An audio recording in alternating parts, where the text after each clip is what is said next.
दोस्तों नमस्कार। आपका दिन खुशी से बीते। मैं हूँ विजय कुमार। मैंने किताबें लिखी हैं 10-12, कुरान के ऊपर भी लिखी हैं और कुरान के झूठ को जो झूठ परोसा गया है उसके ऊपर भी लिखी हैं। देखिए, दुनिया में बहुत सारी भ्रांतियाँ चल रही हैं। मैंने एक सिख से सुना जो कि बैंक से बहुत बड़ी पोस्ट पर रहता है, ऐसा GM रिटायर है। वो बोलते हैं गुरु नानक जी तो ऐसे ही हवा में मुड़ कर चले जाते थे। ओ भाई, ये सब मूर्खतापूर्ण बातें अब चलने वाली नहीं है।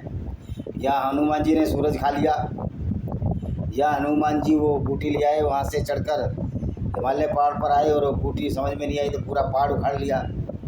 वो किधर है? वो पहाड़ के टुकड़े तो होंगे ना वहाँ लंका में। फिर वह बूटी कहाँ चली गई? यानी कि ये सब झूठ परोसा गया रामचरितमानस में। और कबीरदास जी की बॉडी नहीं मिली, फूल वहाँ थे। ये संभव है क्या? या गुरु नानक का जिधर भी पैर खींचे उधर ही काबा नज़र आया उसको? ये संभव? ये सब पागलपन और भ्रांतियाँ हैं जो इस तरह की बातें फैलाई जाती हैं। तो आज हम जिस मौजे की बात करते हैं जो कि इस्लाम, देखिए, और जो मौजे हैं ये झूठ है, उससे दूसरों को कोई नुकसान नहीं होता। लेकिन इस्लाम का जो मानने वाला है वो इतना बेचारा जाहिल है कि वो इन चीज़ों को सच मानकर दूसरों को परेशान करने की कोशिश करता है कि पूरी दुनिया में इस्लाम फैल जाएगा। ये जबकि सत्यता नहीं है, कभी नहीं फैलने वाला। इस्लाम के झूठ को सामने लाना हमारा उद्देश्य है और हमारा मुसलमान भाइयों को फरमाना उद्देश्य है कि आप एक झूठे अल्लाह के चक्कर में, 72 हूरों के चक्कर में अपनी ज़िंदगियाँ बर्बाद कर रहे हो। कोई 72 हूर नहीं है, कोई अल्लाह नहीं है। हमारे वीडियो लिखा है। और तौकीर रजा बरेली का जो मौलाना है वो कहता है कि पहले दिन हम 72 लोग गिरफ्तारी देंगे, 72 हूरें थी ना। दूसरे दिन 313 गिरफ्तारी देंगे। जंग बदर में 313 मुसलमान थे। यानी कि इस तरह की मूर्खतापूर्ण बातों से मुसलमान भाई आज पिछड़े हैं। और जो ईरान में जो मार पड़ रही है और जो पाकिस्तान को मार पड़ी, इसकी वजह इस्लाम है। और सबसे ज़्यादा आज मुसलमानों का जो कत्लेआम हो रहा है गैर मुस्लिमों के हाथों, इसकी जड़ इस्लाम है। क्योंकि जब आप एक दूसरे को कत्ल करने की बात करोगे तो दूसरा निश्चित तौर पर अपने फ़ायदे के लिए, अपने बचाव के लिए वो सोचता कि इस्लाम तो ऐसी खतरनाक आइडियोलॉजी है, अगर इनको ना दबाया गया और इसी अकीदे में विश्वास करते रहे और ऐसे मूर्ख मुसलमानों की संख्या बढ़ती रही जो झूठे इस्लाम की बातों पर आकर हमको कत्ल करेंगे, तो हमारी आगे आने वाली जनरेशन, माताएं बहनों से बलात्कार होंगे। इसी डर से गैर मुस्लिम मुसलमानों को ज़्यादा मार रहे हैं। यही डर यहूदियों का भी है, इसराइल का। तो आज देखिए इस्लाम की एक और मूर्खता। मज़े की बात है, ये मौलाना कितना पर झूठ बोलते हैं, क्योंकि इनका पैगंबर ही झूठा था, नबी ही झूठा था। और इस्लाम में तो धोखे देने की परंपरा है, झूठ बोलने की परंपरा है, ये सर्टिफाइड है। अब पूछेंगे कौन सी परंपरा है, तो भैया मैंने 117 वीडियो डाले हैं, उसमें देख लो। मैंने कोई ठेका नहीं ले रखा। आप मुसलमान हो, आप पढ़ो कुरान। मैं जो बता रहा हूँ इसको काटो। अगर मैं गलत हूँ तो जाओ सुप्रीम कोर्ट, मैं वहाँ साबित कर दूंगा तुम्हारा इस्लाम भी झूठा, तुम्हारा पैगंबर भी झूठा। और इस्लाम फुल आतंकवाद है, टेररिज्म है। और इसके खिलाफ हमने काफिर इंटरनेशनल आर्मी बनाई है। और इसके मेंबर होने की शर्त है कि वो बच्चा वो इसका मेंबर कोई भी हो, मानवतावादी हो, इस्लाम की गुंडागर्दी के खिलाफ लड़ने का मादा रखता हो। और मैं अपनी काफिर इंटरनेशनल आर्मी को आह्वान करता हूँ 1 जून 2025 से इसमें कोई कागज़ और मेंबरशिप नहीं है, अपने दिमाग से ही मेंबर बनना है और इस्लामी गुंडागर्दी को ख़त्म करना है। मैं आह्वान करता हूँ कि इजराइल की लड़ाई में सारे काफिर इंटरनेशनल आर्मी के सदस्य भाग लें और ईरान के इस सत्ता को उखाड़ फेंकें जो कि एक अल्लाह के नाम, झूठे अल्लाह के नाम पर जो गैर मुस्लिमों के खिलाफ एक गुंडागर्दी है। My appeal to all the members of Kafir International Army which are living throughout the world that they must fight against the Islamic terrorism. They must with this Israel, and we have to kill all the Islamic terrorists throughout the world by one hand, because we cannot bear the such type of atrocity against the non-Muslims which was being launched by so-called Prophet Muhammad as a misguided missile known as Islam. तो देखिए एक और मूर्खता, इस्लाम की मूर्खता, चांद के टुकड़े होना नबी सल्लल्लाहु अलैहि वसल्लम का मौजज़ा मीन चमत्कार है। ये इन्हीं की वेबसाइट से मैं ले रहा हूँ। देखो क्या झूठ बोलता है मौलाना।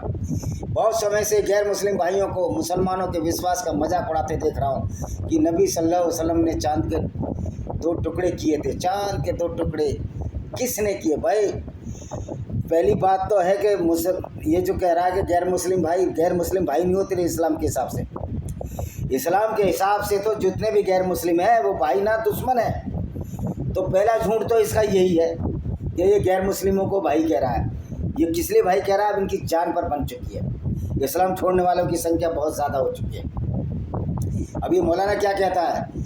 ये लोग कहते हैं कि मुसलमान बार बार इस्लाम धर्म को विज्ञान पर खरा उतरने वाला धर्म बताते हैं, पर इस्लाम में वर्णित चांद के तोड़ने और नबी के द्वारा बिना किसी विमान के आकाश की सैर जैसी अवैज्ञानिक बातों के जरिए इस्लाम भी झूठ और अंधविश्वास फैलाता है। बिल्कुल सही कहते हैं जो कहते हैं। अब ये मौलाना जवाब दे रहा है इसका।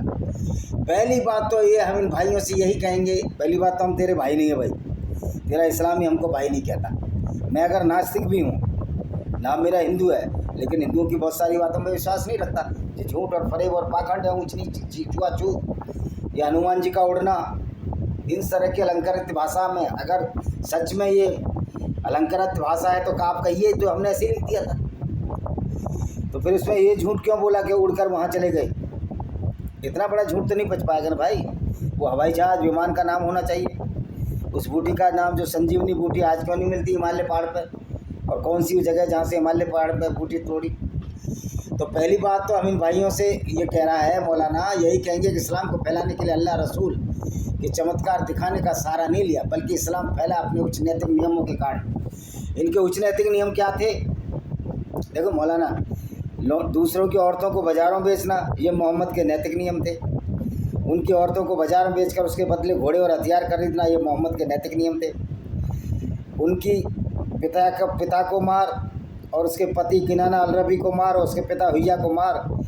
17 साल की सफ़िया के साथ मोहम्मद ने उसी रात उसके साथ इंटरकोर्स किया, बलात्कार किया, क्योंकि वो मलिका अमीन हो गई थी, सेक्सले हो गई थी, युद्ध में जीती एक यहूदी लड़की थी। तो ये इनके नैतिक मूल्य हैं मोहम्मद के।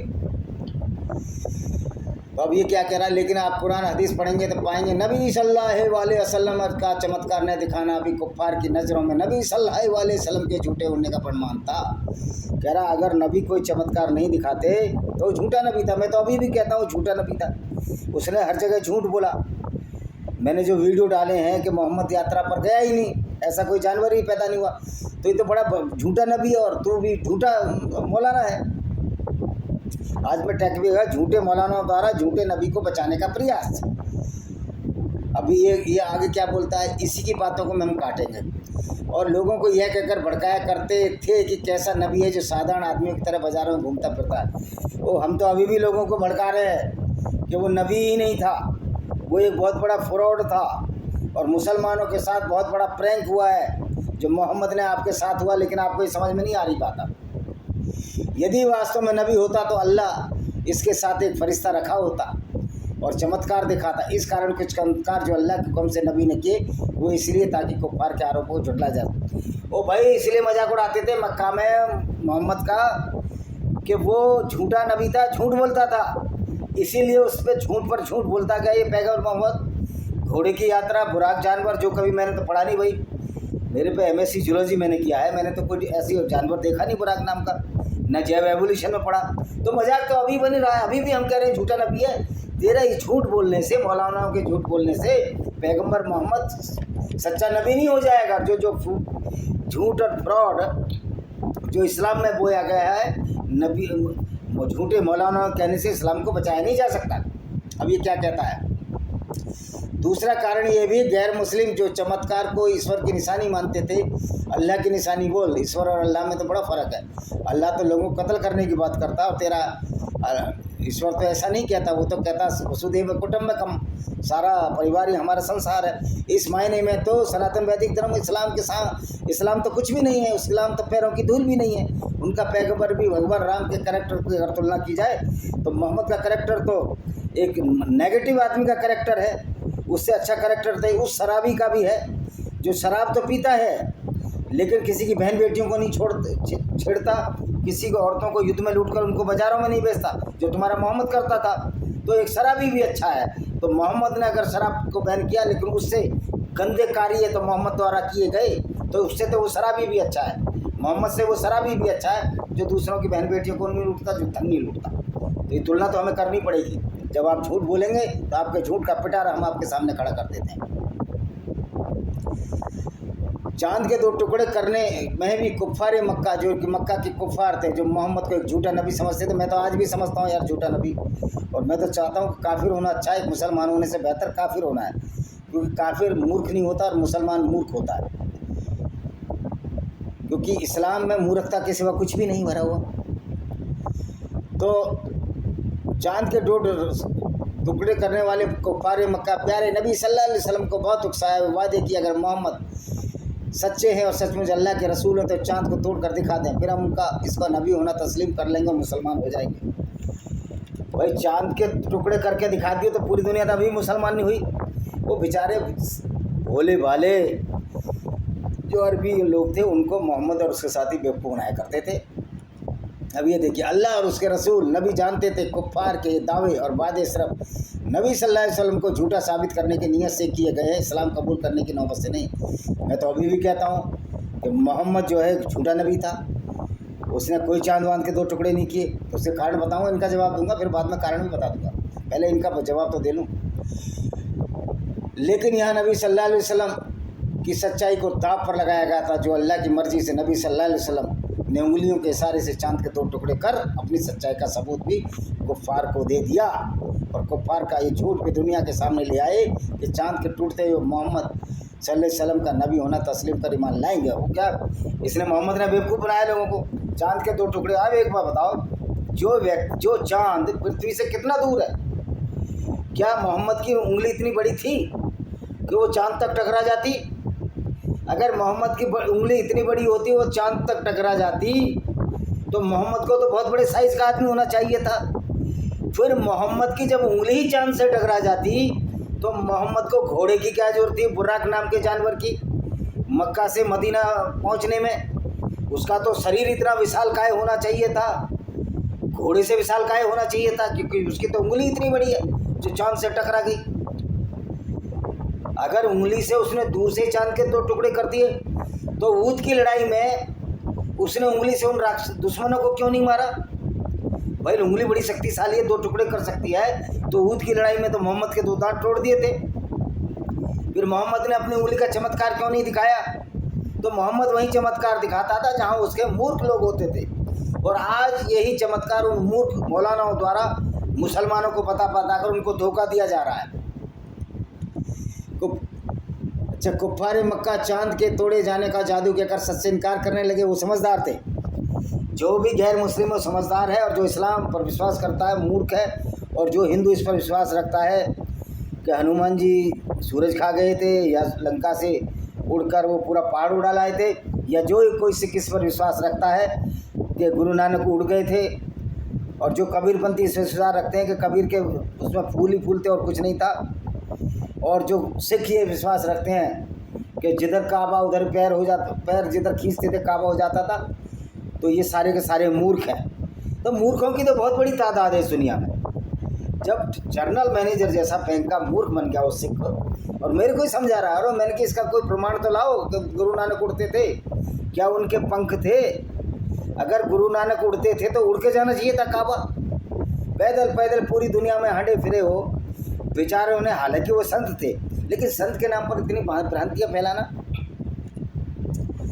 चांद को देखकर दुनिया में पहले की आबादियों से ठंडी रोशनी का पुंज समझती थी, और सूरज एक गर्म पुंज है। अब ये कह रहा है मौलाना, और रोशनी को न छुआ जा सकता है नहीं तोड़ा जा सकता है। इस्लाम से पहले चांद को कोई भी व्यक्ति ऐसी ठोस वस्तु नहीं मानता था जिसे स्पर्श किया जा सके। भाई इस्लाम से पहले चांद को सब ठोस व्यक्ति ही मानते थे। ये ख्याल 20वीं शताब्दी में लोगों को बता रहा था कि नील आर्मस्ट्रांग ने चांद पर उतरकर साबित न कर दिया चांद मिट्टी और चट्टानों से बना विशाल ग्रह है। चांद के तोड़े जाने के वाक्य में इस्लाम ने 14 साल सिद्ध कर दिया कि चांद एक ठोस आकाशीय संरचना है।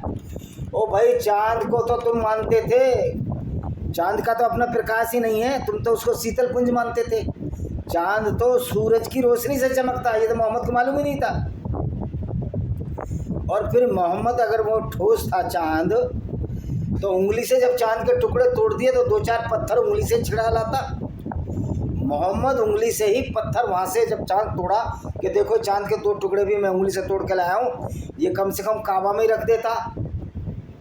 लोगों को बेवकूफ़ बनाया मोहम्मद ने, और ये मौलाना बेवकूफ़ बना रहे। फिर इतनी विशाल उंगली, और ऊद की लड़ाई में वो यहूदियों को नहीं मार पाया, अबू सुफियान के काफिले को नहीं मार पाया। वहाँ उसकी उंगली कहाँ चली गई थी?